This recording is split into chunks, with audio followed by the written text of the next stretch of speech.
Hi guys, good morning at kung saan ka man na lupalo dito sa Pilipinas o kung saan man nakaabot po itong aking video. I-content ko na naman ngayon is ulit-ulit na po ito, pero dahil siguro sa marami na po akong na-upload ay natabunan na ang mga naunang video ko dito sa aking channel.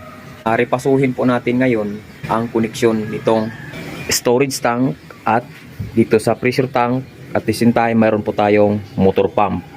Dito sa heat up na ito, hindi na po ito bago. Siguro may mga 5 years na po ito dahil makikita nyo na ang kanilang pressure tank, nutubuan na po ito ng fern. Yun o.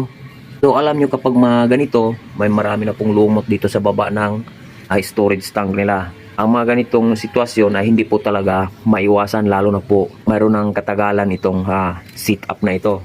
So unang-una, dito muna tayo sa pressure tank na ito. Bakit nagkakaroon po ng moist or mold at katagalan maging lumot hanggang sa tinutubuan ng mga ganito. Minsan masabi natin nakakatulong din ito dahil alam ko kapag tatanggalin ko yung fern na yan ay sisirit yung tubig. So ngayon king tapal na po siya dyan sa butas ng pressure tank na ito. Ito actually tinatawag nila sa akin last year po ito na kailangan ko daw i-check kung bakit nag-taisindi ang kanilang motor pump na wala naman pong gumagamit. So ito po yung cause nun. Mayroong kunting butas na malabuhok. Siguro sa katagalan, tubuan itong fern na ito nawala din at umayos yung itong pag-operate sa ating motor pump. Mga ganito kasi monthly ay kailangan magdi-drain po tayo. May drain naman po. May drain ball valve dyan. Kasi ang nahihigop po sa ating motor pump minsan ay may mga kasamang debris na naiimbak dito sa bottom ng ating pressure tank. Kaya nag-accumulate yung dyan, mga debris hanggang sa mikit sa loob ng pressure tank. So doon nagsimula na mabubutas talaga kasi pressured po ito eh. Sa setup na ito, masabi ko na goods dahil from Nawasa didistribute dito sa water tank yun. Ito yung water tank nila.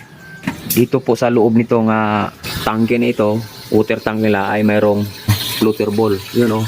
May floater ball po yan para hindi po maapaw ang inyong tubig na galing sa water district. Nag-akusang nag-automatic off yan kapag napupuno na itong water tank. Dito naman mula dyan sa water tank ito ay kailangan meron po kayong gate valve. Ito po yung pangunahing gate valve papunta dito sa ating motor pump. Just in case kung papalitan po natin itong ating motor pump, halimbawa kapag masira, ay dito po tayo mag-shut up. I-off natin para mabaklas po ito. At siyempre kapag mabaklas po natin to, meron tayong ilalagay dito na union patinti. The same to sa kabila. I-off din natin to. I-off din natin yung gate valve na yon. Pwede na po natin tatanggalin itong motor pump sa pamamagitan nitong dalawang fitting na ito. Yun. Maraming nagtanong sa akin dito kung bakit nasa discharge pipe daw ang check valve or swing valve. Kapag andito nilagay ng tubiro ang check valve, ay kailangan dito rin yung pressure switch. Yan. Unless na lang kung gumagamit po kayo ng bladder tank, dito ilalagay ang itong check valve. Dito natin ilalagay. Sa bladder tank po kasi iba po yung setup noon. Ganito yung setup sa bladder tank. Maglagay po dito po natin ilalagay ang ating pressure switch at pressure gauge. Gamit po tayo ng 5-way connector. Dahil nga ito yung ginagamit natin, conventional tank, kailangan talaga andito natin ikabit itong ating pressure switch at pressure gauge para mag-trigger kaagad ang ating motor pump once na pupunta sa point na kailangan na niya mag-reload, mag-automatic on ang ating motor pump. Okay?